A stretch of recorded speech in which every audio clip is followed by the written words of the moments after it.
dentro de lo que son los amortiguadores. Bueno, insistir, lo que Ebre me ha dado buena, ¿cómo se llama? Buena respuesta, pero siempre, ¿cómo se llama? Hay que tratar de ver, en primer lugar, cuáles son los tipos de amortiguadores que recomienda el fabricante y ver si, ¿cómo se llama? Si la marca en particular que yo quiero buscar son símil a lo que están, ¿cómo se llama? A lo que me está recomendando perdón, el fabricante, ¿ya? Eh, Hace poco justamente que cambié un amortiguador porque pegué un llantazo y lo cambié. El cambio fue bastante simple. Oye, ojo, que para cambiar amortiguador, especialmente cuando me contó de la cazoleta, no todos los talleres tienen las herramientas necesarias para hacer el cambio, ¿ya? Hay que tener un sistema hidráulico, especialmente un sistema de prensa, para poder cambiar este tipo de elementos. Así que cuando vayan a hacer el cambio, pregunten al taller si lo pueden realizar o no, ¿ya? Como siempre digo, siempre hagan los cambios en los talleres de su confianza y obviamente con los talleres que tengan ¿cómo se llama? Las competencias y las herramientas necesarias para hacerlo. Seguimos con la materia.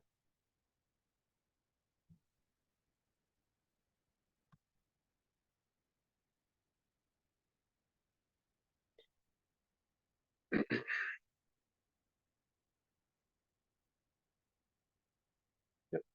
Aquí un pequeño ejemplo de lo que es el tema de los amortiguadores, ¿ya?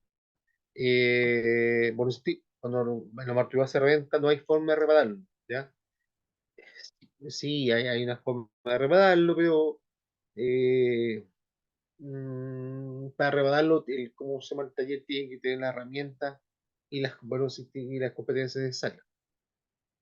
Hoy en día es más económico, me refiero en el tiempo, cambiarlo que reparar, ¿ya?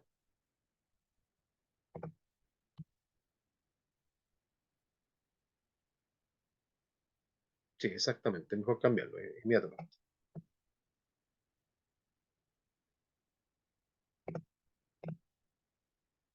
Barra estabilizadora, ¿ya?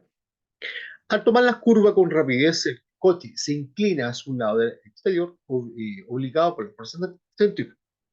Para contener esa tendencia a inclinarse, se emplean los estabilizadores. Están formados por una barra de acero doblada abiertamente.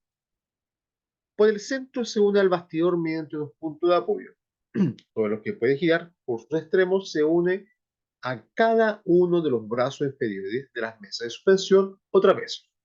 La elasticidad del material trata de mantener los tres lados en el mismo plano.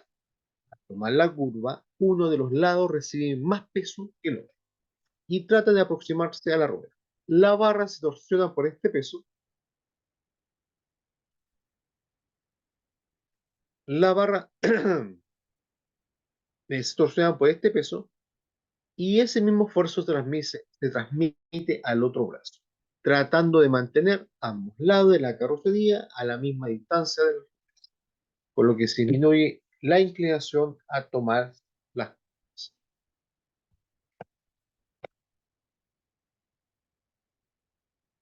Perdón, a un otro elemento, tope de gomas, como finalidad evitar los golpes directos del metal con metal cuando las oscilaciones pasan los radios normales. Ojo, dentro de lo que son el tema de suspensión, bueno, lo que vamos a ver, ejemplo, tope de goma y rótula, tope de goma siempre, como se van venciendo, estos se pueden cambiar, ¿ya? ¿Ya? No es difícil cambiarlo, pero se recomienda cambiar, ya que la goma tiene cierta tolerancia tanto la grasa, elementos, entonces siempre te van a vencer, te van a empezar a desgastar. Esto es conveniente cambiarlo, ¿ya? Cambiar cada cuánto. Usted tiene que revisarlo junto a su mecánico, si se ven gastados, se ven rotos, cambia. ¿Ya? No, no todo es tan caro, ¿ya? Y le va a dar una mayor vida a la rótula. La rótula, obviamente, que hay que hacerle el engrasado respectivo, ¿ya? Muy parecido a lo que vimos en el sistema de dirección, también tiene sistema de grasa, ¿no? Entonces, la rótula tiene por finalidad permitir libremente los movimientos verticales de la rueda, como también los movimientos angulares de la dirección, ¿no? Entonces, ahí tratar de cómo se llama de cómo se llama de engrasar. Tensor o barras tensor es su finalidad es la de controlar los movimientos longitudinales, cuando en lugar de bandeja traen un brazo de suspensión. Y las mesas de suspensión son las encargadas, ¿ya?, de soportar todo el peso proveniente de la suspensión y la carrocería, y ser la base para el giro de la rueda a través de la rueda. Eh, sí, totalmente va a depender del funcionamiento del vehículo, totalmente. A ver, yo cuando tuve que trabajar en refinería, ya aquí en el sector de Aconcagua, eh, perdón, por el frío me estoy refiriendo. A los 6 meses tuve que cambiar casi todas las gomas, ¿ya? Porque obviamente los elementos que estaban dentro del tratamiento, o sea, yo me metía dentro de refinería y, y todo como sea, todos los elementos aceitosos y otros contaminantes me hicieron cambiar, o sea, me hicieron eh, se me está comiendo parte del agua, pues, también aparte del uso, elementos abrasivos, netamente del uso, ¿ya? No solamente del uso de la suspensión, sino también del sector como ¿cómo se llama yo? Donde voy a acceder. Así que sí, le recomiendo totalmente que cambie la goma. O, por ejemplo, si no sé, tengo una camioneta y me voy a tirar a andar por las dunas. También ese elemento abrasivo también me hace gastar las gomas. Entonces las gomas, aparte de la finalidad de evitar los golpes directos con el metal, me sellan el sistema. Entonces la goma tiene que pensarlo como un elemento que creo que uno muchas veces se olvida de ese elemento. Pero por eso, más de cuidado, cuando estemos terminando el curso, tenemos que hacer un checklist, ¿ya?, de de los elementos más próximos que tenemos que revisar hasta, no sé, pues, vamos a hacer, no sé, pues, vamos a hacer el checklist, lo vamos a hacer, pongamos una fecha, a año y medio, ¿ya? Entonces, los primeros 3 meses tengo que revisar estos elementos y así vamos a ir manteniendo el vehículo, dependiendo de cada cuánto tiempo lo que va a cambiar, ya, si cada 3 años, tengo que revisarlo todo para darle un mayor valor, ¿ya?, de venta, o si lo quiero cuidar para siempre, ahí vamos a hacer la respectiva, porque muchos de esos cambios también son estéticos, pero más que nada del funcionamiento del vehículo. Vamos a hacer un checklist que sea fácil ustedes de seguir.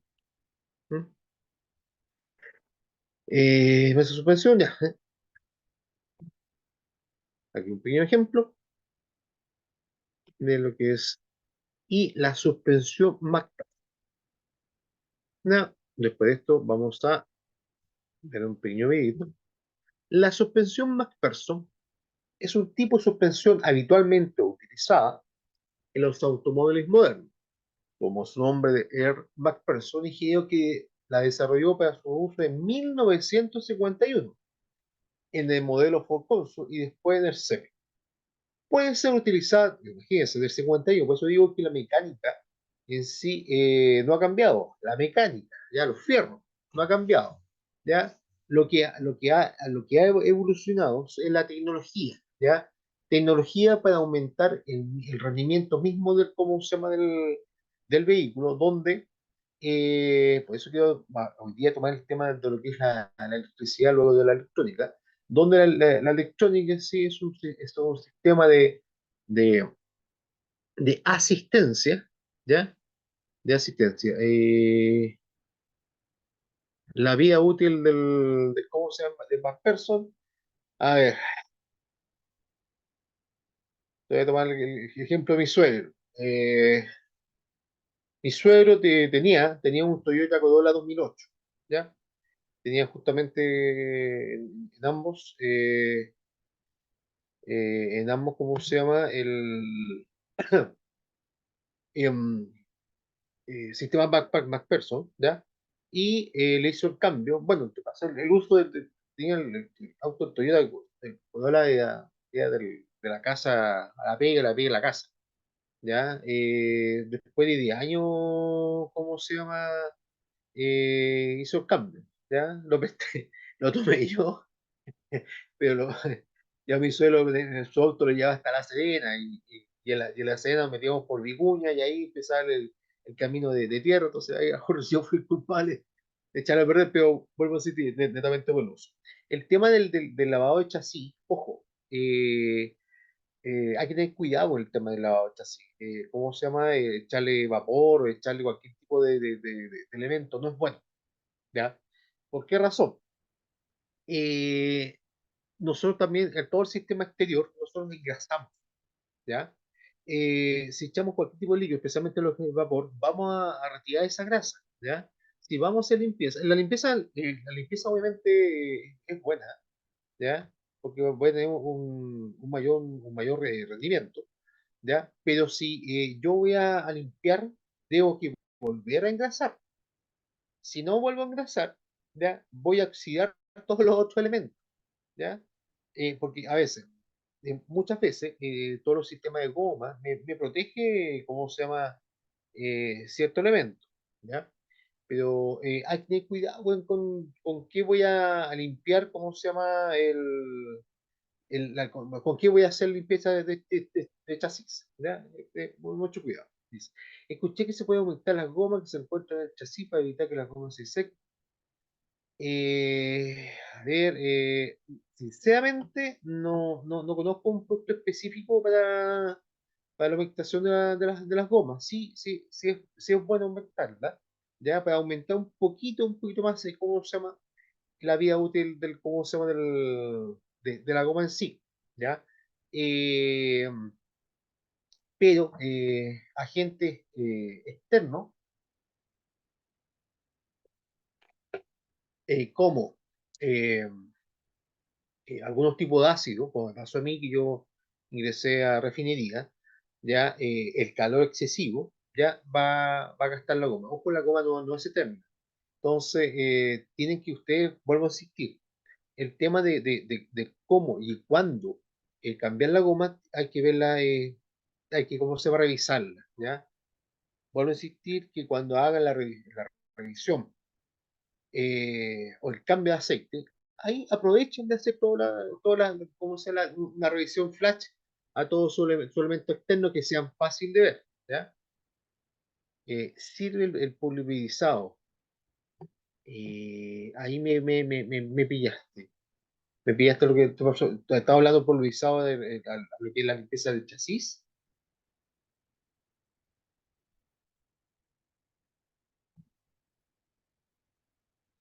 Sí, sí sirve, ¿ya? Pero ojo, que tiene que ser una presión determinada, no una muy alta presión, ¿ya? Y ojalá que el que te haga la limpieza del chasis tenga experiencia, ¿ya? Porque muchas veces cuando hago una limpieza del chasis, o con los líquidos correspondientes, hago una muy alta presión, en vez de aumentarla, o sea, de hacer una ayuda, va a ser un problema, ¿ya? Porque vuelvo a insistir, puedo, como se llama, eliminar o sacar la grasa, y si elimino la grasa de ciertos parámetros, de ciertos elementos, tengo que volver a hacer.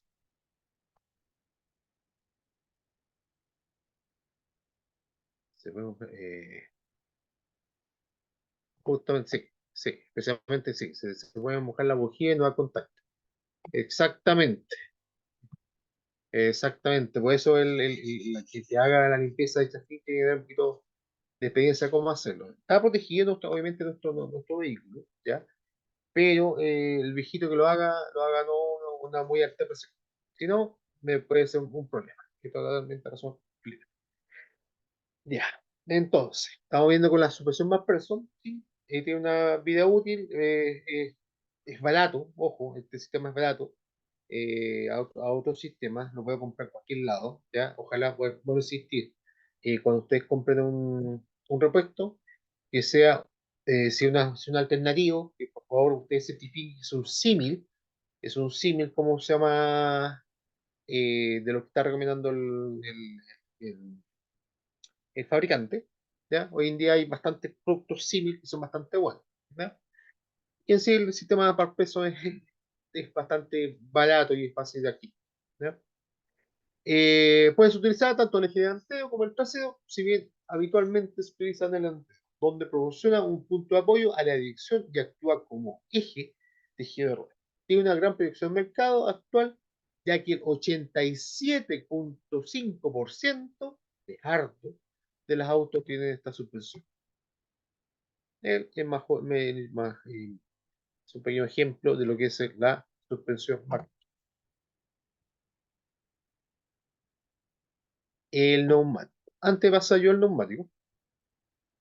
No, no voy a pasar al neumático, voy a pasar a lo que el tema electro. Vamos a ver un pequeño. Se saca algo. Un pequeño videito de que es la suspensión. Entonces, digamos claro que el tema de la suspensión es un tema netamente de confort y seguridad, obviamente, de cómo se llama de los pasajeros y también de seguridad y, eh, y estabilidad para la carga en lo que esto.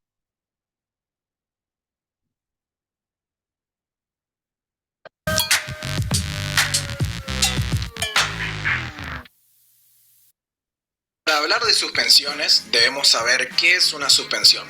Definimos como suspensión al sistema encargado de absorber las irregularidades del camino por el que circula el auto y mantener las ruedas adheridas al suelo. Esto para asegurar el control del vehículo.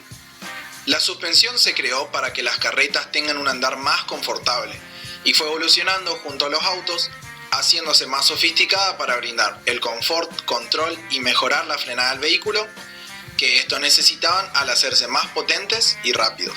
La suspensión está conformada por un elemento elástico, los cuales en el pasado fueron los sistemas de ballestas y evolucionaron hasta los resortes espirales modernos, por un elemento amortiguante que normalmente son hidráulicos, aunque también pueden ser neumáticos o magnéticos, y por los distintos componentes que se encargan de manejar las otras fuerzas a las que son sometidas las ruedas. Ya que los autos son construidos para propósitos totalmente variados, también existen suspensiones con construcciones totalmente distintas. De todas estas construcciones podemos clasificarlas en dos grandes grupos. El primero será el de las suspensiones independientes. Las suspensiones independientes son aquellas en las que trabajan cada rueda del tren por separado, es decir, que la fuerza que experimenta una rueda no se comunica a la otra. El primer tipo de esta suspensión de la que vamos a hablar es la McPherson. Esta es la suspensión independiente más utilizada en el mundo por su simplicidad mecánica, por su bajo costo en las líneas de producción, su bajo y casi nulo mantenimiento y por el reducido espacio que ocupa. Está compuesta por la torreta, que es el conjunto del amortiguador y el espiral. Esta torreta está vinculada en su extremo superior al chasis, a través de un rodamiento y unos bujes llamados cazoletas. El rodamiento permite que la torreta gire sobre su propio eje y la cazoleta mantiene la hermeticidad de la unión. La parte inferior de la torreta se encuentra fijada con bulones a un portamasa y este portamasa unido con una rótula a un brazo que oscila acompañando la trayectoria de la rueda. Esto es así en las suspensiones delanteras, debido a que las ruedas deben rotar para darle dirección al vehículo. Este sistema se puede utilizar en la suspensión trasera, donde el único cambio es que las ruedas van en línea recta. Las suspensiones McPherson fueron evolucionando y se pueden diferenciar mediante ciertas características. Hay suspensiones de este tipo vinculadas con un brazo oscilante que tiene un solo buje, como en el Fiat Uno. Hay otras cuyo brazo está unido al chasis por dos bujes, visto en el Renault Megane, por ejemplo. Hay otras en las que la unión del brazo es a través de una barra de torsión, como en el Alfa Romeo 75. La barra de torsión es un elemento hecho de acero elástico que se retuerce al recibir un esfuerzo y vuelve a su forma cuando éste se retira. Hay un cuarto tipo de esta suspensión, cuyo brazo está vinculado por un buje y una rótula al chasis. Este brazo tiene una forma de L y es equipado en el Chevrolet Corsa 2. También esta suspensión tiene problemas, como que al subir y bajar la rueda describe un arco y esto cambia la superficie de contacto del neumático. Y el otro problema se manifiesta en vehículos muy potentes de tracción delantera. Se denomina torque steer y lo que hace es que el elevado torque del motor produce latigazos en la dirección debido a que el eje de rotación del sistema no se encuentra alineado a la rueda. Hay una variante de la suspensión que soluciona este problema dándole una articulación con rótulas al portamasas, alineando verticalmente el eje de rotación de la rueda a 90 grados con el suelo. Y se equipa en autos como el Ford Focus RS y la denomina Super Strat. Suspensión de doble trapecio o paralelogramo deformable. Es el sistema más utilizado en vehículos deportivos y de alta gama, en su tren delantero, debido a que es el de mejor comportamiento dinámico y que cuando la rueda sube y baja siempre mantiene la misma superficie de contacto. Está compuesta por un brazo oscilante vinculado al chasis por dos bujes de goma o silent blocks y unido al portamasas por una rótula, y un segundo brazo vinculado de la misma manera ubicado debajo del chasis y unido al extremo inferior del portamasas. El amortiguador y el espiral normalmente se encuentran unidos al brazo inferior y en el otro extremo al chasis, aunque en autos antiguos el conjunto amortiguante se encuentra arriba del brazo superior. Algunos autos que usan esta suspensión son el Alfa Romeo Giulia o modelos de Porsche como el Macan y el Cayenne. Entre sus ventajas están que siempre hace que la cubierta mantenga el ángulo de caída, una superficie de contacto uniforme y que no se deforma hacia adelante durante las frenadas ni se altera hacia atrás durante las aceleraciones. Y sus desventajas es que son más complejas mecánicamente que una McPherson y por lo tanto son más caras, más pesadas y necesitan más espacio para colocarse y funcionar. Otro tipo de suspensión independiente es la multibrazo. Se denomina suspensión multibrazo a cualquier suspensión que tenga más brazos de los indispensables para vincular cada rueda al chasis. Los indispensables son un brazo que permita a la rueda subir y bajar, otro brazo que impida que la rueda rote en una curva y uno más que impida que la rueda avance o retroceda de su posición durante el frenado o la aceleración. Entonces, las suspensiones multibrazo están compuestas por más de 3 vinculaciones entre la rueda y el chasis. En los vehículos modernos, este tipo de suspensiones tiene 5 brazos, unidos por rodamientos esféricos o por rótulas y silent blocks. Entre sus ventajas está su máximo control de todos los esfuerzos aplicados en la suspensión, debido a que se puede configurar fácilmente a las necesidades de cada auto en particular, y que ocupa menos espacio que un sistema de paralelogramo deformable. Y sus desventajas es que son complejos mecánicamente y más caros que otros tipos de suspensión independientes. Y el último tipo de suspensiones independientes que mencionaremos es el de brazos arrastrados o brazos tirados. Esta suspensión es usada solo en trenes traseros y normalmente el espiral está montado en el medio de los brazos y el amortiguador en el extremo trasero de los mismos. Estos brazos están unidos por silent blocks y bulones al chasis y pueden ser arrastrados o semi-arrastrados. Son arrastrados cuando los vínculos están alineados en el mismo eje y semi-arrastrados cuando los vínculos de los brazos describen ejes que se cortan. Las ventajas de este sistema son su simplicidad y su tamaño reducido, que se puede ubicar fácilmente debajo del vehículo, permitiendo montar el tanque de combustible y poner más abajo el piso del auto y los asientos.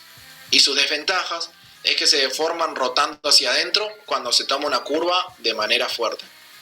Ahora nos toca hablar de las suspensiones dependientes, que son las que comunican los esfuerzos a los que se somete una rueda con la otra. Entre ellas podemos encontrar suspensiones por eje torsional. Son las más utilizadas en el tren trasero en vehículos de tracción delantera económicos, debido a su simplicidad, por su bajo costo y su bajo mantenimiento. Consiste en las dos ruedas traseras montadas con sus rodamientos en sus respectivos puntaejes y vinculadas entre sí por un elemento metálico elástico que llamaremos barra de torsión, que se retuerce cuando alguna de las dos ruedas pasa por irregularidades en el camino. absorbiendo una cierta parte de la fuerza que actúa sobre la rueda. Como elementos elásticos, tiene espirales combinados siempre con amortiguadores hidráulicos. Algunos de estos sistemas equipaban además un paralelogramo de Watt, que es un elemento que ayuda a que las ruedas suban y bajen de manera perpendicular al suelo y que ambas no se desalinean durante curvas fuertes. En estos se pueden diferenciar tres tipos básicos, que son los de eje torsional puro, en los que las ruedas se encuentran montadas prácticamente sobre el eje de torsión.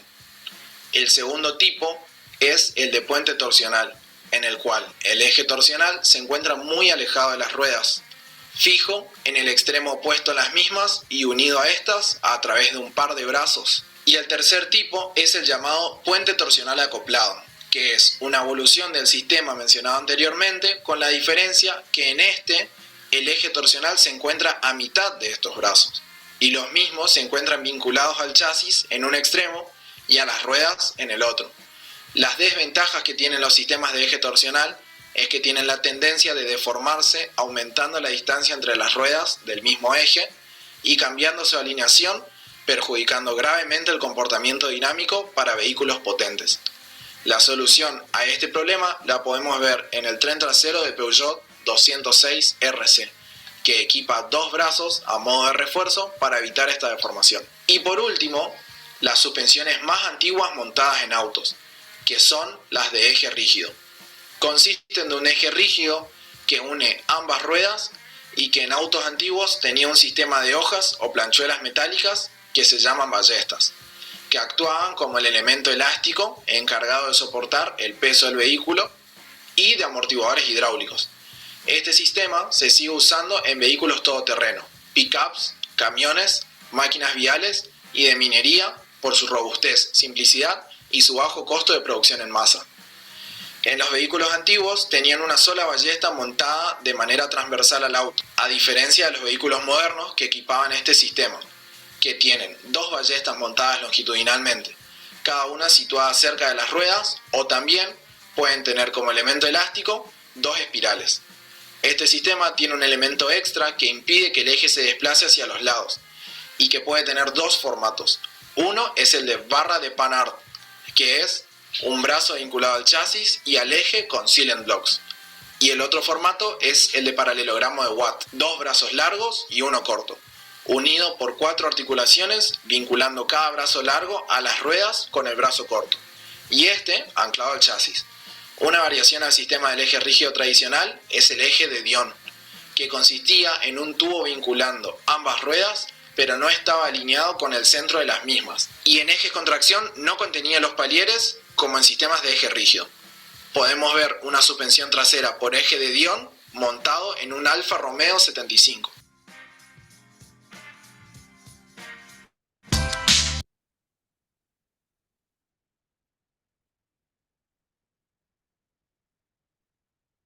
Ya, sigamos entonces con la materia.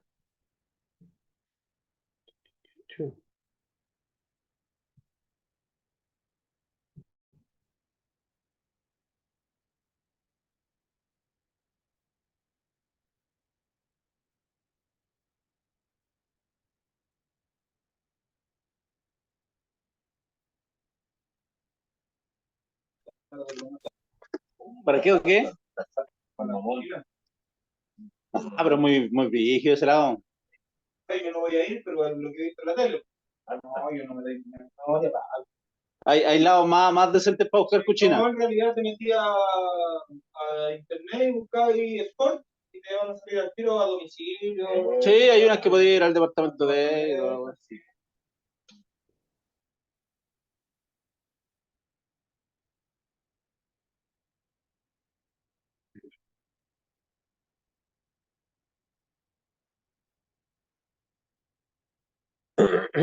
Ya, entonces, bueno, podemos decir que el tema de lo que es suspensión es netamente para la comodidad ¿cómo se llama? Del conductor, o sea, de los pasajeros, pues, y obviamente también del,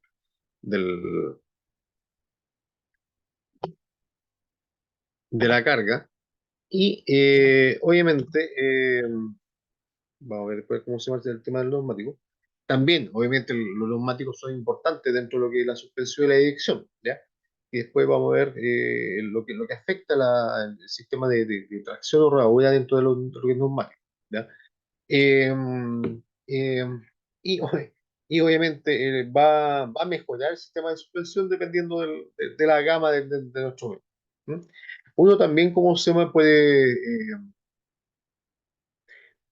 adecuar o mejorar el sistema de suspensión, ¿ya? Obviamente, dependiendo del tipo del chasis que tenga nuestro vehículo, nosotros pues, lo podemos mejorar.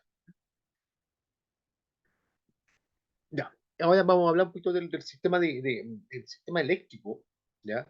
El sistema eléctrico del vehículo, donde acá está todo lo que es sistema de generación, almacenamiento, sistema de encendido, arranque, inyección de gasolina, iluminación e instrumentos de control, ¿ya? Eh, pero dentro de lo que es el sistema, ¿cómo se llama? Después de hablar, obviamente, del sistema de inyección de gasolina, vamos a hablar un poquito no tanto de la parte eléctrica, sino de la parte electrónica, ¿ya? Antiguamente uno, no, o sea, estoy hablando, no sé, del tiempo de mis viejos, de los años 80, o quizás los años 90, eh, donde, ¿cómo se llama? Llevaban el vehículo al taller y tenían un sistema justamente de más que nada de generación, almacenamiento, sistema encendido y sistema arranque. Ya, con suerte, obviamente, tenían un sistema de inyección. Pero hoy en día, todo el sistema eléctrico, aparte de generar energía para todo el sistema, ya ahora se genera energía para todo el sistema electrónico, ¿ya? Donde el mundo de sensores del sistema electrónico comandan y mejoran el rendimiento del funcionamiento del vehículo. Pero también, justamente, como dije anteriormente, la falla de esto va a traer fallas en sí dentro de lo que es el sistema sensor. El sistema sensor no se puede reparar, ¿ya?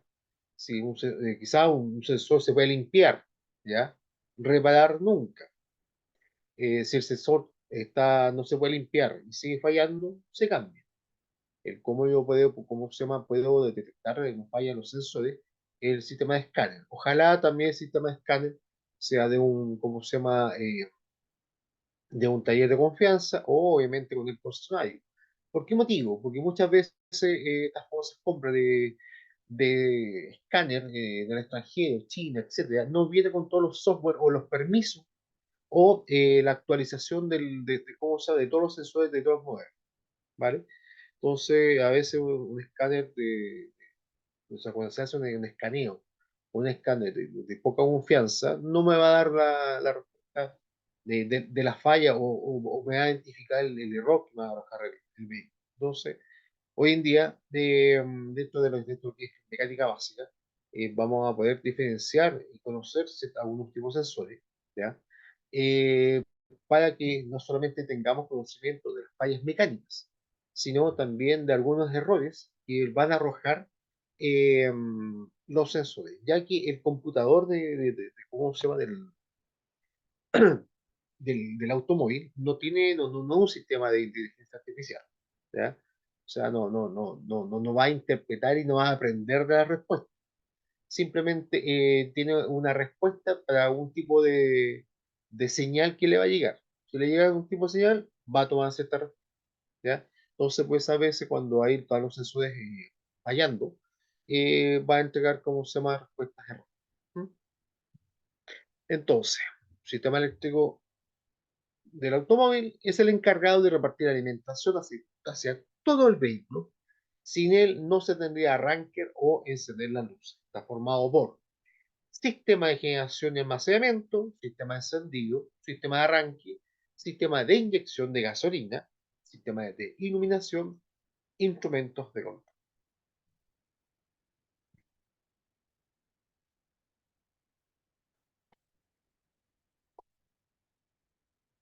Un pequeño ejemplo del sistema de generación y almacenamiento, donde tenemos el generador, que es obviamente alternador, que está conectado directamente a lo que es el motor, ¿ya? Tenemos un regulador de voltaje, tenemos un fusible, y va, obviamente, va directamente al interruptor descendido, indicador de tablero y va al acumulador o bate, ¿ya? Que dentro de lo que es batería, nosotros tenemos 12 volts, si es que no me equivoco, el sistema eléctrico de los vehículos eléctricos creo que son de 48 volts, ¿ya? Obviamente que al aumentar la cantidad de energía utilizada en el vehículo, va a aumentar el montaje, pero todavía no hay una normativa de cuál es la cantidad mayor de voltaje que se puede utilizar. Obviamente que el voltaje va a ser determinado por un tema de seguridad, ya que a un mayor voltaje que yo tenga acceso, mayor peligro que tengan los pasajeros del vehículo.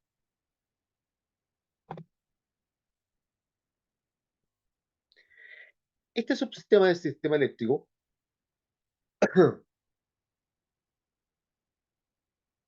este subsistema del sistema eléctrico de alto medio está constituido comúnmente por cuatro componentes: generador o alternador, regulador de voltaje, que puede estar como elemento independiente o incluido en el generador o alternador, la batería y el interruptor de encendido switch, ¿ya?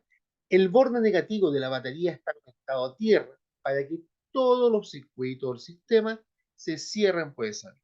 Del borde positivo sale un conductor grueso, ¿ya? que se conecta a la salida del generador. De este conducto circulará la corriente de carga de la batería producida por el generador o alternador. Aquí es un conductor grueso. Obviamente, dependiendo de la energía del generador, lo mismo, este conductor grueso va a salir hacia el motor de arranque, ¿ya? Obviamente, dependiendo de la cantidad de energía que se necesite, va a ser el diámetro ¿cómo se llama? Del alimentador o cable, ¿ya? No sé, por ejemplo, del tema de lo que es la soldadura, ¿ya? Eh, lo que van directamente, estoy hablando de la soldadura al arco, entre menos, yo necesito que obviamente, entre más largo el cable que yo voy a utilizar para llegar a un punto, tiene que ser bastante grueso para llevar energía. Si tengo un cable delgado, ¿ya? Eh, puede llegar a un cortocircuito, calentarse, ¿cómo se llama? El cable, obviamente dependiendo del consumo, ¿ya? Porque hay que imaginarse que la energía es como las cañerías de agua, ¿ya? A mayor consumo, mayor diámetro, ¿ya? Entonces, la sulfatación de los bornes de batería. Eh, la sulfatación. Bueno, el tema de la sulfatación tiene que ver obviamente por el tema de los ácidos, ¿ya? Que hay una sulfatación del tema del cobre. Eh, chuta, es un tema justamente de lo que es mantención y el tema de hay un tema de generación de electrones, ¿ya? Chuta, se me olvidó, realmente me pillaste ahí la respuesta exacta, ¿ya? La base con el líquido de la batería, los ácidos.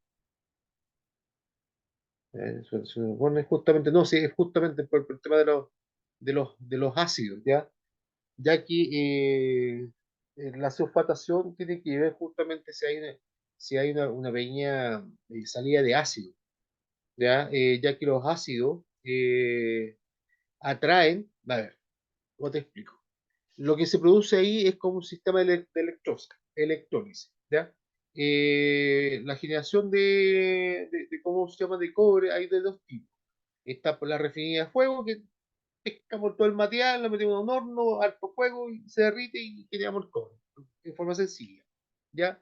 Y electrowinning, la electroobtención, es justamente, se entrega el material con unos ánodos, ¿ya? Que es el ácido más corriente, esas moléculas de cobre, ¿ya? Esas moléculas de cobre van directamente al ánodo, donde ahí se genera y atrae todas las moléculas de cobre. Lo que está pasando es que quizás hay una pequeña fuguita, chiquitita, de ácido en los bornes, ¿ya? donde al pasar corriente, ¿qué es lo que está pasando? Obviamente que hay cable de cobre, las moléculas de cobre están llegando a los bornes. Obviamente hay que limpiarla, hay que, ¿cómo se llama? Hay que cebillarla, ya que si no, no hay corriente. Puede haber quizás una pequeña fuguita ahí, ¿cómo se llama? De ácido, ¿ya? Que está llegando al borne, ¿ya? O debe haber, ¿cómo se llama? O sea, más que nada esa es la explicación. Está produciendo un sistema de electrosis. O le cayó justamente un tipo de fluido, ¿ya? Le cayó justamente al borne y se generó el tema del electrohuido, ¿ya? Eh, si está sulfatando, revisa tu batería, ya si está en buenas condiciones, ya, y si no hay, y suena una pequeña fuguita, ¿vale? Eso. Ya. De este cable, de este cable, de, ya. De este cable parte uno para el indicador de la carga de la batería y entre los instrumentos, generalmente un voltímetro en los vehículos actuales. Este indicador mostrará al conductor el estado de trabajo del sistema. Desde el borne positivo de la batería también se alimenta a través de un fusible el interruptor del encendido. ¿Mm? Cuando se conecta este interruptor se establece una corriente y se pone en marcha el motor. Ya, la corriente será regulada. A ver, un momento, me está llegando un mensaje. Ya. Me estaba recordando Diego, ¿ya? Que por favor coloquen nombre y apellido en el chat para que queden dentro de la asistencia ¿Mm? Cuando se conecta el interruptor se establece una corriente y se pone en marcha el motor. La corriente será regulada en la salida del generador o alternador, de modo que cuando esté completamente cargado, no circule alta corriente, puede así protegerlo de la sobrecarga. ¿Ya? Aquí también, obviamente, todo lo que son los fusibles es una protección de la sobrecarga, por eso también falla. Cantidad de fusibles no voy a buscar bien y se los voy a pasar, porque obviamente lo voy a entregar lo que es más genérico, digamos, más detalle el tema del sistema eléctrico, ya que obviamente dependiendo del tipo de modelos son todos los posibles que hay. ¿Mm?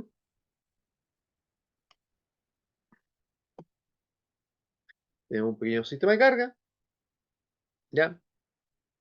Donde tenemos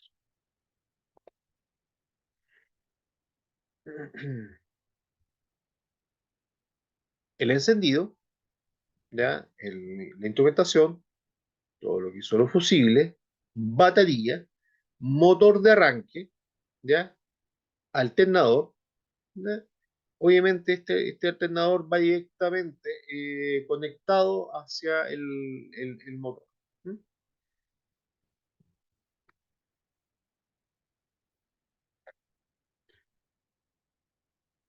Sistema de encendido. Este sistema es capaz de producir el encendido de la mezcla de aire y combustible dentro de los motores de gasolina o LPG, conocidos también como motores de encendido por chispa, ya que el motor diésel se enciende la mezcla por autoencendido. ¿A qué se refiere? Bueno, al tema de cómo se llama, que después vamos a ver la diferencia entre ambos motores. Autoencendido quiere decir que yo necesito chispa, ¿ya? Lo que hace el motor diésel es simplemente comprimir lo más que se pueda el aire. Al comprimir el aire, llega a una muy alta temperatura en el cual yo estoy comprimiendo, ¿ya? Ahí viene la descarga, como se llama, de combustible para alcanzar una mayor temperatura y al tener una mayor temperatura, ¿cómo se llama? Se autoenciende, ¿ya? Llego más arriba de la temperatura de ignición y es un autoencendido. Al contrario de lo que es gasolina, tengo obviamente una compresión, ¿ya? Pero la compresión, cuando yo estoy comprimiendo, lanzo, ¿cómo se llama? Combustible, pero la bujía es la que me hace ¿cómo se llama? Es la que me hace el encendido de explosión y ahí se devuelve el pistón. Eso lo va a ver con mayor explicación.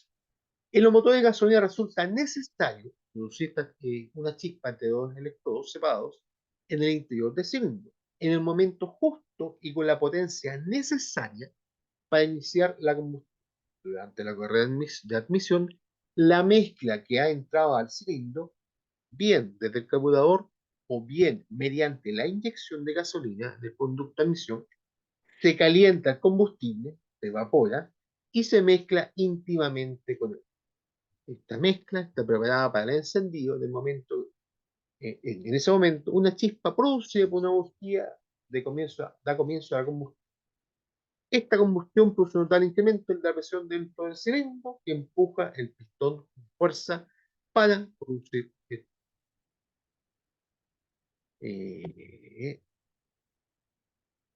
Tenemos como se llama el sistema de cómo se llama de lo que es la bujía, ¿ya? Sistema de encendido, ¿ya? Obviamente, dentro de los elementos que nosotros también que podemos mantener es la bujía. Y la bujía también tiene un ciclo de tiempo, ¿ya? Hay que cambiarla cada vez, ¿ya? Según la marca, y según cómo se llama, cada 30.000, Para 40.000. preguntar la media de la bujía. Don Humberto, Profe, ¿las bujías son todas iguales o tienen diferentes medidas? hay diferentes medidas, pero van a depender obviamente del modelo de su vehículo, ¿ya? Toda la bujía tiene un código, por lo tanto hay que comprar, ¿cómo se llama? La bujía dependiendo del código respectivo. Pero más que nada también depende de la cantidad de voltaje que va a producir. Disculpe, otra consulta, profe. El espacio del electrodo, eso se mide con... Me pilló de nuevo, don Humberto. No, el espacio que tiene el electrodo, el espacio que tiene la bujía cuando produce la chispa, ¿Ya? eso, ¿con qué se mide? El espacio. El espacio Sí, porque, físico. sí, porque cuando se produce la chispa hay un espacio físico, claro, pues hay una herramienta que se mete ahí entre medio, no me acuerdo cómo se llama. Sí, son unas lainas que se ponen El, entre medio. o el film, Sí, justamente, es una pequeña lainita que se pone ahí entre medio. ya, gracias. Nada, don Humberto.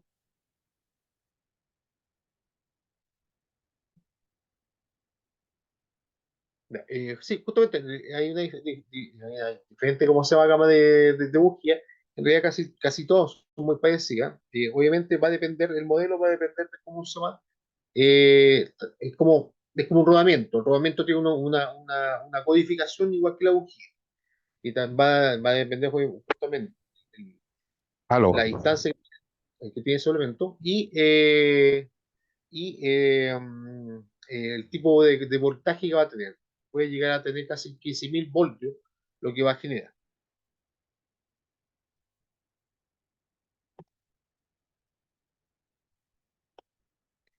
Motor de arranque. En la actualidad, todos los automóviles ya han incorporado un motor eléctrico de arranque que ofrece unas prestaciones extraordinarias. El circuito eléctrico de arranque consta de batería, interruptor de arranque y conmutador.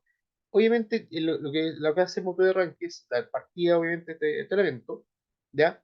Donde también tiene que vencer la inercia misma del motor, ¿ya? Entonces, por esa razón, es muy importante la parte eléctrica del vehículo y si lo vas a llevar a un técnico, o sea, ¿cómo se llama? ¿Cómo le llaman? No es que sean electricistas, ¿ya? Pero son mecánicos que tienen especialidad en el área eléctrica mismo, ¿ya? Ojo, estoy hablando del área eléctrica, no del área electrónica. Ahí hay que tener mucho cuidado respecto a tener que se vaya a meter al sistema de sensores y al computador mismo del vehículo, ¿vale? Voy a mostrar un pequeño tema, ¿ya? Lo que es la electricidad y la electrónica. ¿Dónde estás?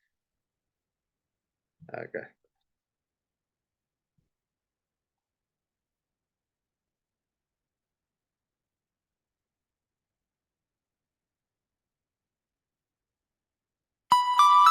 Este segmento es presentado por Mayorista de Repuestos Rural Santa Fe.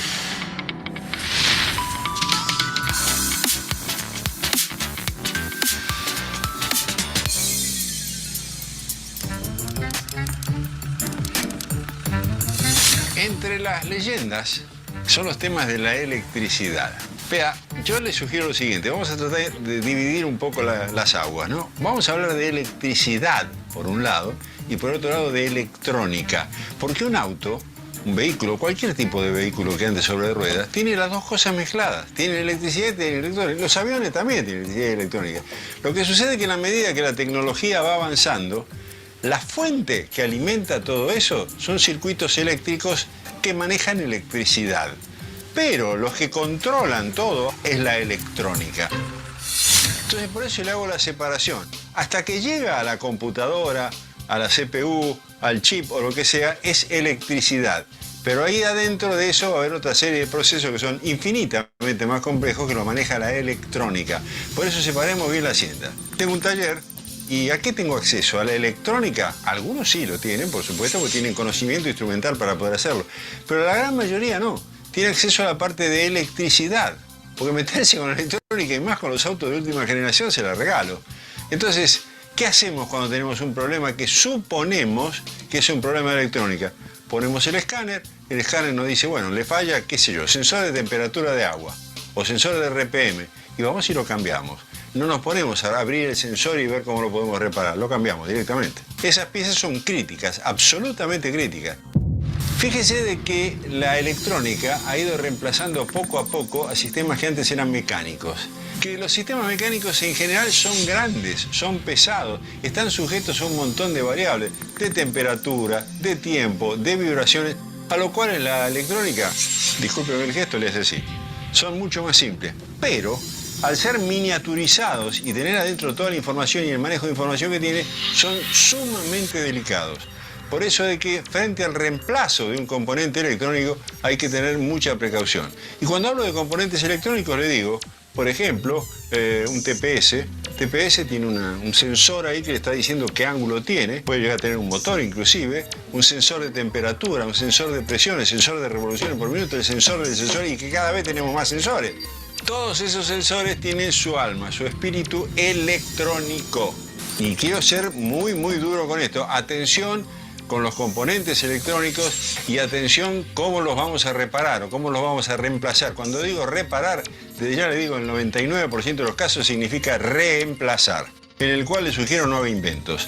Ponga componentes de calidad que reemplacen al componente anterior, pero no haga inventos. ¿Quedó claro esto? Ahora vamos un poquitito a la electricidad.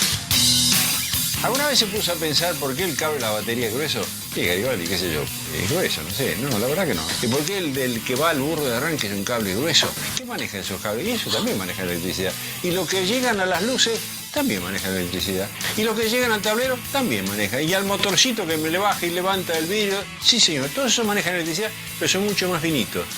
¿Sabe por qué? Porque la cantidad de energía que manejan esos cables gruesos frente a los finitos es muchísimo mayor. Vea, le hago un ejemplo hidráulico y que me disculpen los físicos y los electrónicos. Usted tiene un caño y por ese caño puede hacer pasar una cierta cantidad de agua, ¿de acuerdo? Si usted quiere que salga más agua sin cambiar el caño, ¿qué hace? Y le mete más presión. Pero llega un momento que por más presión que le meta no sale más agua del otro lado o eventualmente revienta el caño. Con la electricidad pasa lo mismo. Vamos a hablar de dos cosas que usted habrá sentido nombrar un montón de veces. Los voltios por un lado y los amperes por el otro. Haga de cuenta que la presión que usted le mete a ese caño para que pueda pasar el agua, o la diferencia de presión que usted le mete a ese caño, son los voltios.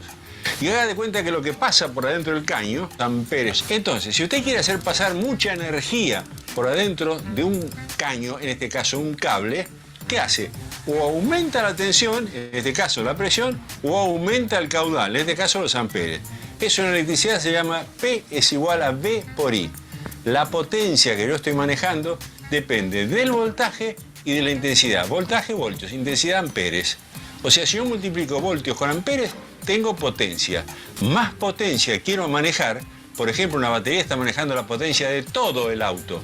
Y en el momento del arranque va a tener que mover un motorcito que va a tener un par de caballitos mínimo para poder que el motor gire y va a consumir corriente. Ahora, si yo insisto en pasar eso por cables más finitos, ¿qué va a pasar? El colapso. El cable se va a recalentar y si no se recalienta, sencillamente se quema. Entonces, atención con esto, con el manejo de energía, manejo de potencias, ¿ok? ¿Por qué los autos normalmente tienen 12 volts y no 220? Por su vida, por su seguridad. Ese es uno de los problemas que se va a plantear con los autos eléctricos, que necesitan para tener la potencia necesaria y poder almacenar la energía suficiente, tienen que trabajar con mucha más tensión, hasta 700 y pico de volts. Y usted sabe que arriba de los 100 volts lo toca y patea feo, ¿no? Entonces, los 12 volts son por una cuestión de seguridad. Pero, ¿es esa la única forma de corriente que manejamos? No. Por ejemplo, un inyector.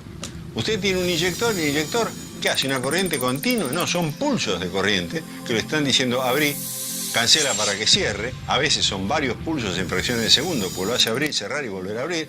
O sea, estoy dosificando la electricidad y haciéndola pasar en pulsos. Son pulsos de corriente continua para manejar todo eso. El encendido. El encendido, antes estaban los famosos magnetos, que ya pasaron la historia hace mucho tiempo. Hoy tenemos baterías, esas baterías tenemos bobinas, ahora ya tenemos bobinas individuales por cada cilindro, en muchos casos. En el caso de los sistemas de inyección tenemos inyectores individuales, que son inyectores y bombas.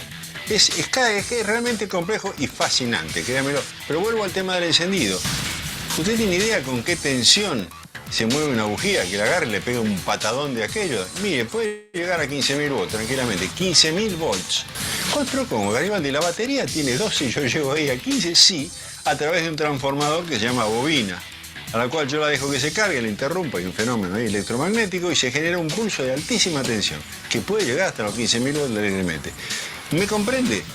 ¿Cómo varía, cómo se mueve todo ese fenómeno eléctrico, campos eléctricos, electrones que van y que vienen? Es formidable. Y vuelvo a insistir sobre el tema, atención con los cambios, las modificaciones y las reparaciones. Tienen que ser hechas necesariamente con componentes de calidad. Si no, usted está comprando un problema. Este segmento fue presentado por Mayorista de Repuestos Rural Santa Fe.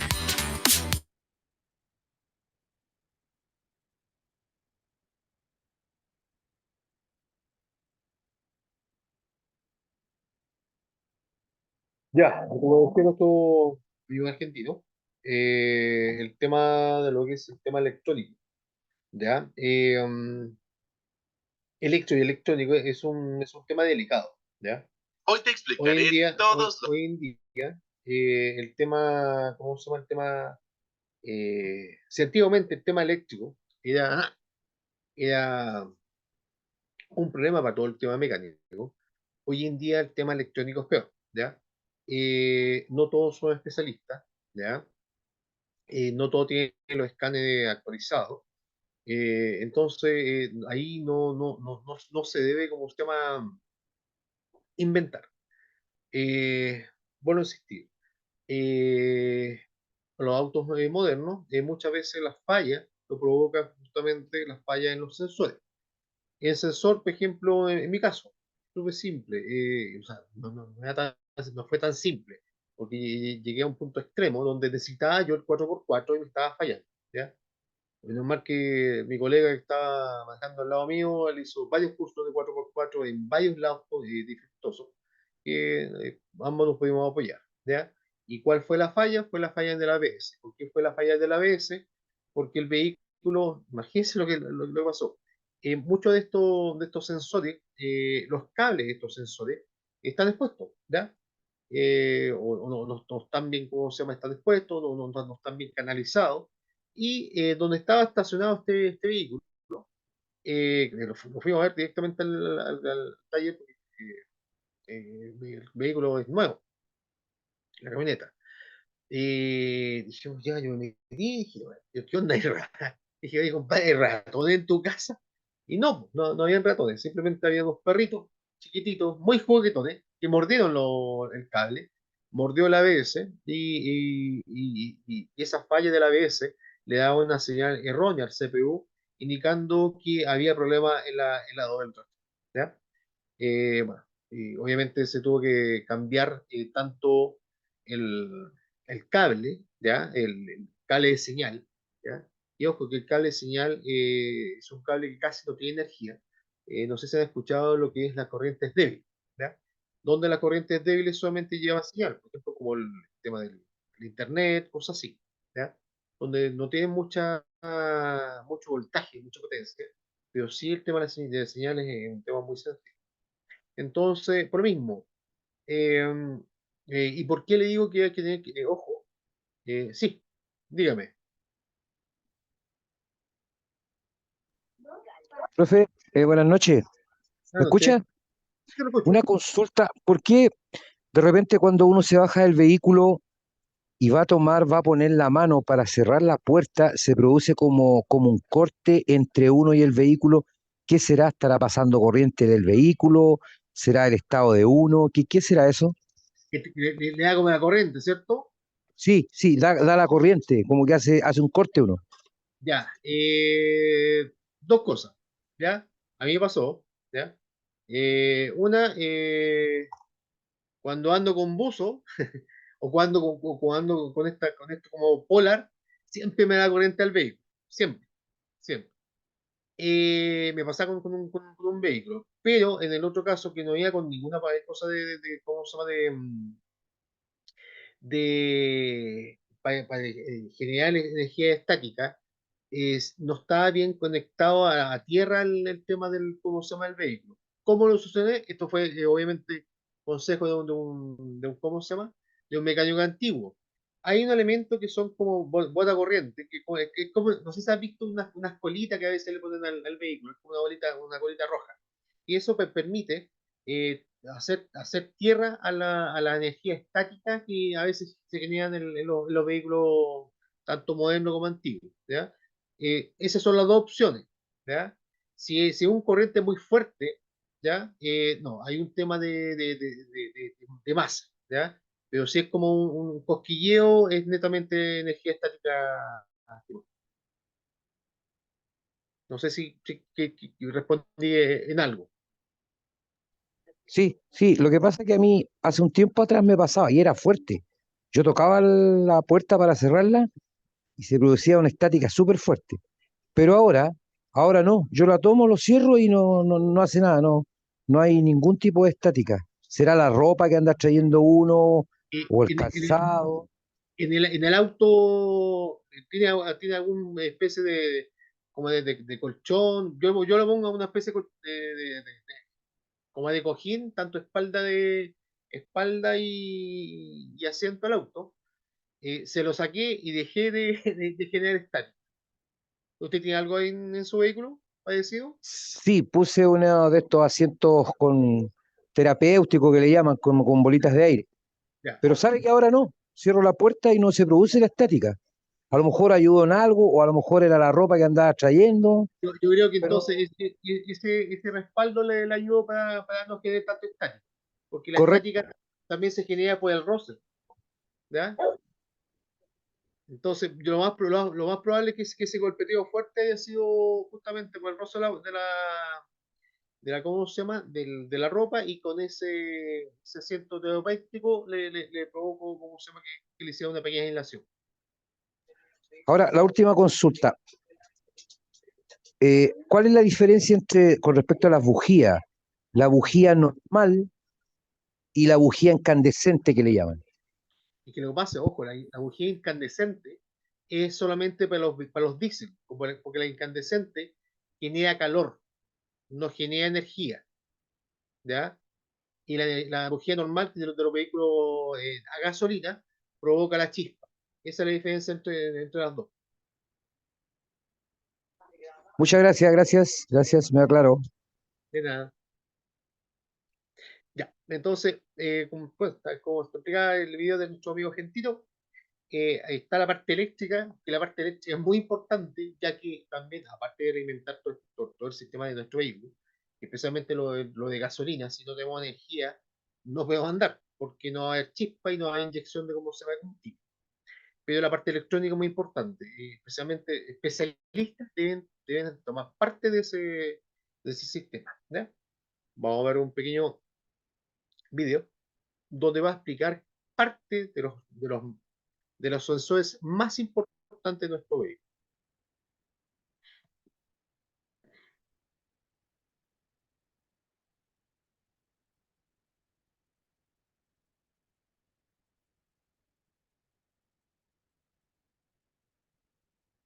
Dígame. Tarán.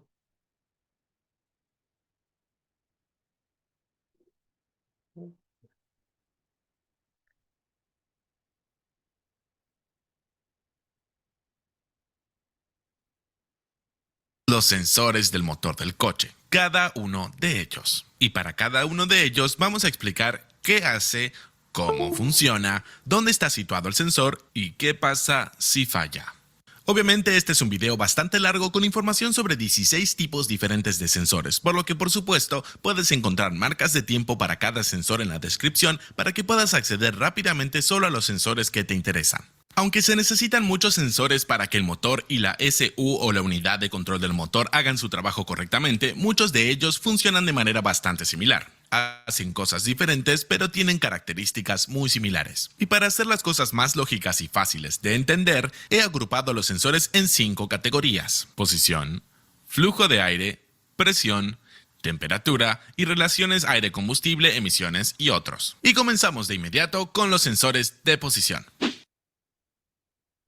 El sensor de posición del cigüeñal le dice a la SU la posición del cigüeñal. Debido a que la posición del pistón está fija en relación con la posición del cigüeñal, al conocer la posición del cigüeñal, la SU también sabe dónde está el pistón dentro del cilindro. Y al saber esto, puede iniciar eventos de inyección de combustible y o encendido por chispa en el momento correcto. Los sensores de posición del cigüeñal suelen ser de efecto Hall, que consta de 3 cables, o BR reluctancia variable, que consta de 2 cables. Aunque funcionan de manera ligeramente diferente, ambos se basan en los principios básicos del electromagnetismo para leer una rueda de gatillo hecha de metal ferroso. A la rueda del gatillo le faltarán uno o más dientes y cada vez que un diente faltante pasa frente al sensor, cambiará la señal que el sensor envía a la SU. La posición del diente faltante en relación con el sensor se fijará en una determinada posición del cigüeñal y al ver el cambio en la señal, la SU puede decir exactamente dónde está el cigüeñal en ese momento. La SU también está configurada para el número total de dientes en la rueda del gatillo y al conocer el número total de dientes y medir la frecuencia con la que el diente faltante pasa frente al sensor, la SU puede calcular la velocidad del motor o las RPM. Ahora, cada motor de coche tiene un cigüeñal y por lo tanto solo necesita un sensor de posición del cigüeñal, y para poder leer la rueda del gatillo, el sensor debe estar ubicado muy cerca de esta y la rueda del gatillo debe instalarse en algo que gire a la misma velocidad que el cigüeñal, generalmente en la polea del cigüeñal o el engranaje de distribución donde se une la correa de distribución o la cadena de distribución o el volante de inercia. Entonces una de estas 3 ubicaciones es donde encontrará el sensor de posición del cigüeñal. Si el sensor falla por completo, entonces el motor no arrancará, o arrancará pero se detendrá después de funcionar muy brevemente. Si la falla no es total, es posible que experimente una aceleración irregular, detonación, funcionamiento brusco, un ralentí inestable, consumo deficiente, etc. Ahora, el sensor de posición del árbol de levas hace lo mismo que el sensor de posición del cigüeñal, pero para el árbol de levas. En teoría, el motor puede funcionar solo con un sensor de cigüeñal, pero agregar un sensor de posición del árbol de levas ofrece una imagen mucho más completa para la SU y también es una capa de verificación para la información proveniente del sensor de posición del cigüeñal. Ahora, un sensor de posición del árbol de levas le permite a la SU saber qué está haciendo cada cilindro y cuándo lo está haciendo, y es por eso que se puede usar, por ejemplo, para controlar la detonación por cilindro, inyección secuencial y otros sistemas selectivos de cilindro. El sensor del árbol de levas funciona según el mismo principio que el sensor del cigüeñal. La única diferencia es que lee una rueda de gatillo mucho más pequeña y con menos dientes debido al tamaño del árbol de levas. Para leer la posición del árbol de levas, el sensor debe estar cerca de él. Generalmente lo encontrará en algún lugar de la cubierta del árbol de levas, ya sea en la parte delantera o trasera del árbol, o con menos frecuencia en algún lugar a lo largo del eje del árbol de levas. Los síntomas de falla suelen ser los mismos o muy similares a los de un sensor de posición del cigüeñal, ya sea que no arranque el motor o un mal funcionamiento del motor. El sensor de posición del acelerador mide la posición de la placa del acelerador. Cuando estás operando el pedal del acelerador, en realidad estás operando la placa del acelerador, que generalmente está en la entrada del colector de admisión. Cuando lo pisas, la placa del acelerador se abre completamente, permitiendo la máxima entrada de aire al motor para una máxima aceleración. Al conocer la posición de la placa del acelerador, la SU puede conocer la carga aplicada al motor y por lo tanto puede variar los tiempos de inyección y consecuentemente el de encendido. Un sensor de posición del acelerador funciona basándose en una resistencia variable. Una resistencia variable es esencialmente un componente eléctrico que cambia su salida de resistencia eléctrica según su posición. Contiene una parte móvil y las diferentes posiciones de esta parte móvil tendrán diferentes salidas de resistencia. En el caso del sensor de posición del acelerador, el eje de la placa del acelerador está conectado directamente a la resistencia variable, por lo que diferentes posiciones de la placa del acelerador tendrán diferentes salidas de resistencia, pero luego la electrónica del sensor la mide y convierte en una señal útil para la ECU. Ahora, esto es con lo que solían funcionar los antiguos sensores de posición del acelerador, pero hoy en día los sensores de posición del acelerador modernos en realidad dependen de mediciones de posición sin contacto que utilizan el efecto Hall, inducción o resistencia magnética para hacer el mismo trabajo que la resistencia variable. Obviamente, para medir la posición de la placa del acelerador, el sensor de posición del acelerador debe estar ubicado en el propio cuerpo del acelerador, y aquí es donde siempre se encuentra el sensor de posición del acelerador. Uno de los síntomas más obvios de un sensor de posición del acelerador defectuoso será una aceleración impredecible. El automóvil se sentirá como si no respondiera correctamente a los movimientos del pedal del acelerador. Además, el ralentí a menudo se verá afectado y será demasiado alto o demasiado bajo, y también puede haber dificultades para arrancar el vehículo. Además de conocer la posición del pistón para saber cuándo inyectar el combustible, la ECU también debe saber cuánto combustible inyectar, y para saber cuánto combustible inyectar, debe saber cuánto aire entra al motor para que pueda inyectar la cantidad correspondiente de combustible, y esto es exactamente lo que hace un sensor MAF o sensor de masa de aire para la ECU. Le dice a la ECU cuánto aire ingresa al motor. Ahora, la mayoría de los sensores MAF son de hilo caliente o de película caliente. Son un poco diferentes y el sensor de película caliente es un poco más avanzado, pero ambos se basan en el mismo principio básico de altísimo coeficiente de temperatura de la resistencia de ciertos metales como el platino o tungsteno. El alto coeficiente de temperatura de la resistencia de estos metales significa que incluso cambios muy pequeños en la temperatura de estos metales cambiarán su resistencia. Por lo que cuando el aire fluye sobre estos metales, cambia su temperatura. Cuanto más aire fluye, más los cambios de resistencia, y la electrónica integrada del sensor MAF miden esto y luego convierten la señal en datos útiles para la ECU. Obviamente, esto es solo un principio de funcionamiento básico, y un sensor MAF es más complicado y más interesante que esto, y lo estaremos explicando en un próximo video que haremos. Pero por ahora, continuamos. Generalmente encontrará el MAF justo después de la carcasa del filtro de aire. Si no está allí, estará en algún lugar después de la carcasa del filtro de aire, pero antes del cuerpo del acelerador. Si un MAF falla por completo, el motor no arranca. Si recién comienza a fallar o si está un poco contaminado con suciedad, entonces enviará información incorrecta a la ECU, por lo que la ECU estará inyectando la cantidad incorrecta de combustible. Y podrás esperar un motor que funciona con dificultad, ralentí deficiente, aceleración rara, consumo deficiente y otros síntomas similares. Ahora, un AFM o medidor de flujo de aire o medidor de flujo por paletas hace lo mismo que un MAF. Mide cuánto aire ingresa al motor, solo que lo hace de manera diferente y generalmente está presente en vehículos más antiguos. El medidor de flujo de aire tiene una aleta o una paleta en su interior, y el aire entrante empuja a esta aleta. Cuanto más aire entra, más empujará y abrirá la paleta. Ahora, la paleta o aleta está conectada a una resistencia variable, al igual que el eje de la paleta del acelerador del sensor de posición del acelerador. Diferentes posiciones de la aleta generarán diferentes resistencias, y luego la electrónica integrada medirá esto y lo convertirá en una señal útil para la ECU. Entonces, las diferentes salidas de resistencia le indicarán a la ECU cuánto está abierta la paleta y cuánto aire ingresa al motor. Al igual que el sensor MAF, el medidor de flujo de aire siempre estará cerca o justo después del filtro de aire.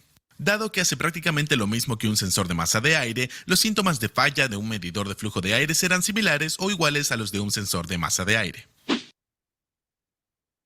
Al igual que el MAF o el AFM, el sensor MAP o sensor de presión absoluta mide la cantidad de aire que ingresa al motor, pero a diferencia del AFM o el MAF, no mide la masa de aire entrante directamente, sino que mide la presión interna del colector de admisión del motor y calcula la masa de aire basándose en eso.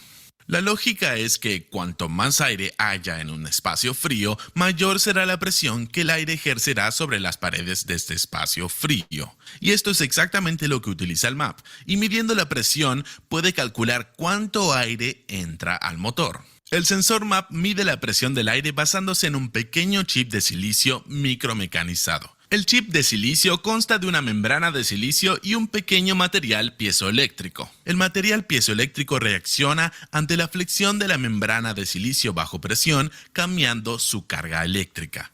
Cuanto mayor es la presión, más se flexiona la membrana de silicio y más cambia la carga. y la electrónica de a bordo mide esto y luego lo convierte en una señal útil para la ECU. Ahora, si está construyendo un motor de alto rendimiento o aumentando significativamente los niveles de boost de su motor, entonces el sensor MAP original ya no será adecuado y deberá actualizarse. Debido a que el MAP debe medir la presión directamente en el colector de admisión, también siempre está ubicado en algún lugar del colector de admisión, y nuevamente, debido a que en última instancia intenta medir la masa de aire entrante, los síntomas de falla serán similares o iguales que con un MAF o AFM. El sensor de presión de aceite obviamente mide la presión del aceite dentro del motor. Es un sensor muy simple, pero quizás uno de los más importantes y vitales para el motor, porque sin suficiente presión de aceite, el motor sufrirá daños catastróficos rápidamente. Al igual que muchos otros sensores de presión en un automóvil, el sensor de presión de aceite es básicamente un transductor de presión piezoresistivo, lo que significa que funciona prácticamente con el mismo principio básico que el sensor MAP que acabamos de cubrir, simplemente está calibrado para los diferentes valores esperados de la presión de aceite del motor. Ahora bien, en algunos casos, el sensor de presión de aceite de un motor no es un sensor en absoluto, es solo un interruptor, y la versión más básica contiene un diafragma que cuando se flexiona, simplemente provoca un circuito eléctrico y reporta que hay suficiente presión del aceite. Si no hay suficiente presión de aceite, el diafragma no se flexionará lo suficiente, no podrá activar el circuito eléctrico y se encenderá una luz de presión de aceite advirtiendo al conductor que el motor deberá apagarse para evitar daños. El sensor de presión de aceite generalmente está ubicado en algún lugar del bloque del motor, a menudo cerca del filtro de aceite, pero puede estar en cualquier parte del bloque del motor donde se puede conectar directamente a un conducto de aceite del motor para que pueda leer con precisión la presión del aceite. La falta de presión de aceite es una de las situaciones más peligrosas para un motor, por lo que si el sensor de presión de aceite no funciona correctamente e informa falsamente la presión del aceite a la ECU, entonces la ECU activará falsamente un modo de emergencia o se negará a encender el motor. Obviamente el sensor de presión de combustible mide la presión del combustible, esto es lo que hace. Entonces, ¿por qué es importante medir la presión del combustible? Bueno, al conocer la presión del combustible dentro del riel de combustible, la ECU puede saber cuánto tiempo debe abrir los inyectores para garantizar que se inyecte la cantidad correcta de combustible en el motor. Para medir la presión del combustible directamente dentro del riel de combustible, el sensor de presión de combustible casi siempre está ubicado en algún lugar directamente en el riel de combustible. Generalmente, el primer síntoma de falla es la dificultad para arrancar, especialmente con el motor frío. Otros síntomas incluyen mala aceleración y mucho consumo. Ahora, el IAT o el sensor de temperatura del aire de admisión obviamente mide la temperatura del aire de admisión. Es importante medir esto porque la densidad del aire está influenciada por la temperatura del aire. Cuanto más caliente esté el aire, menos denso será y menos moléculas de aire habrá en un espacio determinado. Aunque en teoría un motor podría funcionar sin sensor de aire de admisión, sigue siendo una muy buena idea tener uno y el motor funcionará mejor con él que sin él. El sensor IAT funciona junto con el MAF, MAP o AFM para brindarle a la ECU una imagen más completa del aire que ingresa al motor, lo que ayuda a reducir las emisiones, mejorar la potencia y la eficiencia. Al igual que casi todos los demás sensores de temperatura en un coche, el sensor IAT es un termistor, lo que significa que su resistencia eléctrica cambiará en respuesta a los cambios en su temperatura. Y luego, como de costumbre, la resistencia se mide y se convierte en una señal útil para la ECU. El sensor IAT suele estar integrado en el MAF o el AFM. Si no está ahí, generalmente puedes encontrarlo en algún lugar del conducto de admisión, generalmente cerca del cuerpo del acelerador. Si solo hay un poco de suciedad en el sensor IAT, los síntomas de mal funcionamiento serán muy leves y apenas perceptibles. Si la falla es más grave, entonces el motor puede funcionar con dificultad, inestable o incluso detenerse, o puede generar breves aceleraciones involuntarias. Todos los sensores de temperatura restantes que cubriremos también son termistores, por lo que no explicaremos individualmente cómo funciona cada uno de ellos. Simplemente hablaremos sobre lo que hacen, dónde están, etc. Entonces, procedamos con el sensor de temperatura del anticongelante. El sensor de temperatura del anticongelante es muy importante para la ECU porque le indica qué tan caliente está el motor. Esto es importante porque un motor frío necesita una cantidad diferente de combustible en comparación con un motor caliente. El sensor de temperatura del anticongelante también es necesario para activar varias acciones, como por ejemplo arrancar los ventiladores del radiador, o si el motor se sobrecalienta, puede indicarle a la ECU que active el modo de emergencia o que se niegue a arrancar el motor hasta que se enfríe nuevamente. Como casi todos los demás sensores de temperatura, el sensor del anticongelante debe entrar en contacto directo con el fluido cuya temperatura intenta medir. Como tal, muy a menudo encontraremos el sensor de temperatura del anticongelante en el termostato o cerca de él. Algunos coches tienen más de uno y puede encontrarlos en cualquier lugar de las tuberías de anticongelante o en cualquier otro lugar por donde pase el anticongelante. Un motor frío necesita más combustible que un motor caliente. Esto significa que si el sensor de temperatura del refrigerante no funciona correctamente y le dice a la ECU que el motor está frío aunque esté caliente, la ECU inyectará combustible adicional, lo que resultará en una mezcla rica en combustible, y esto significa que obtendrá un consumo deficiente o incluso humo negro en el escape en casos severos. También es posible un escenario opuesto y la ECU puede pensar que el motor está caliente aunque esté frío. En ese caso, inyectará muy poco combustible, lo que conducirá a una condición de funcionamiento pobre, y esto puede conducir a fallos de inyección e incluso detonación hasta que se caliente. La temperatura del combustible se debe medir. Ya. Vamos a volver. Ya, bueno, el video lo vamos a terminar, ¿cómo se llama?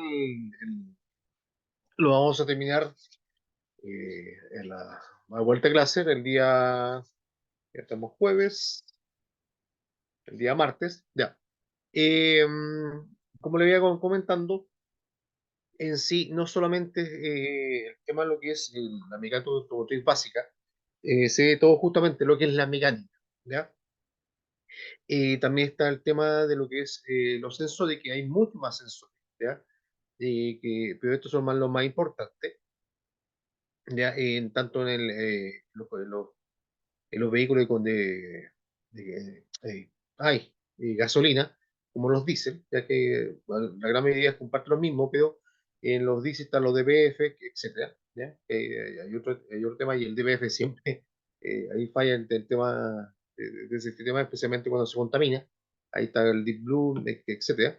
¿Ya? Entonces, cuando usted haga, justamente cuando se haga un escáner, ¿ya? Ojalá que lo haga en un taller de confianza, donde sí le entregan una certificación que los escáneres que están trabajando estén acorde al modelo de su vehículo, ¿ya?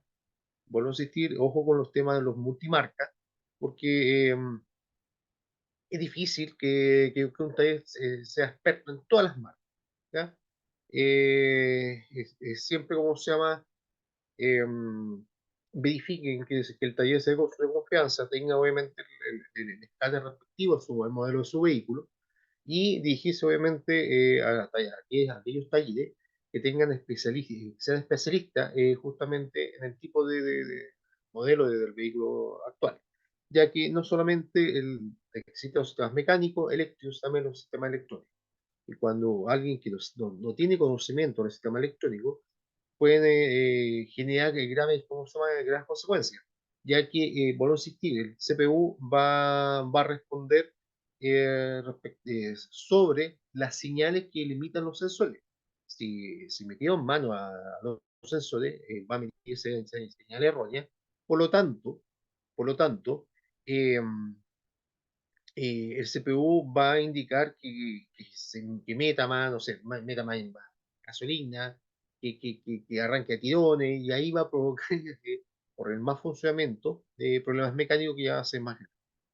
Entonces, todo esto es netamente de confianza. Siempre no se queden solamente con una sola versión, ¿ya? Investiguen, ¿ya? Lean el manual de su, ¿cómo se llama? De su vehículo, echen una revisada, o si hay una falla que usted diga, no, me está guiando mal, puta, estoy subiendo y se me chupa la subida, me echen una revisada. También hagan, primero verifiquen si hicieron la mantención respectiva, las mantenciones básicas preventivas, como son los cambios de aceite, cambio de filtro de combustible, etcétera, ¿ya? Muchas veces los problemas se solucionan con las soluciones más básicas, más simples, ¿ya? Obviamente llevarlo, ¿ya? ¿Cómo se llama? A su mecánico de confianza. Y obviamente, ya con este curso puede tener un pequeño conocimiento más sobre cómo es el funcionamiento de su propio vehículo, que no solamente son un par de piezas. Ahora el vehículo tiene un computador, ¿ya? Y ese computador responde a señales, y esas señales se lo entregan los sensores, ¿ya?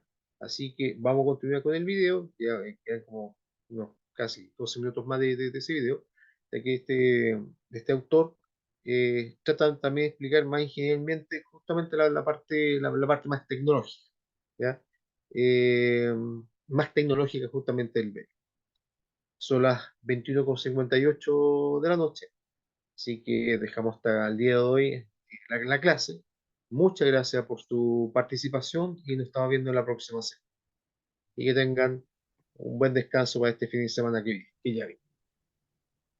Buenas noches a todos. Buenas noches, chao, chao. Que descansen. Buenas noches a todos.